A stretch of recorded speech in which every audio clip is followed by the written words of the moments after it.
नवापूर पोलिसांची झलक, केली कार्यवाही धडक। पोलीस निरीक्षक अभिषेक पाटील यांनी गुप्त माहितीच्या आधारे भाजीपाला वाहतुकीच्या नावाखाली होणारी दारूची तस्करी आणली उघडकीस।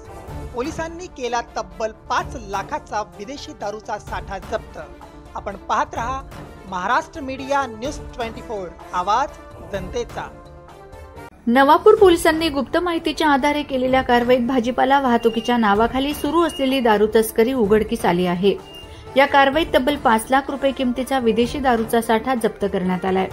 पोलीस निरीक्षक अभिषेक पाटील यांना गुप्त माहिती मिळाल्यानंतर नवापूर शहरातील नॅशनल हायवे क्रमांक 6 वर एकता हॉटेलजवळ ही कारवाई करण्यात आली। महिंद्रा कंपनीची पांढऱ्या रंगाची पिकअप क्रमांक MH48 BM 1595 पोलिसांनी थांबविण्याचा प्रयत्न केला असता चालकाने वाहन वळवून पळ काढण्याचा प्रयत्न केला।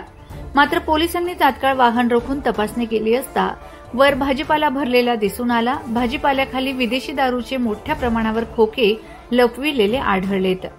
सदर विदेशी दारूचा साठा जप्त करण्यात आला असून वाहन नवापूर पोलीस ठाण्यात आणण्यात आले आहे।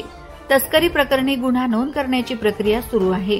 ही कारवाई पोलीस अधीक्षक श्रवण दत्त, उपविभागीय पोलीस अधिकारी संजय महाजन व उपविभागीय पोलीस उपअधीक्षक आशित कांबळे यांच्या मार्गदर्शनाखाली पोलीस निरीक्षक अभिषेक पाटील यांच्या नेतृत्वात पार पडली।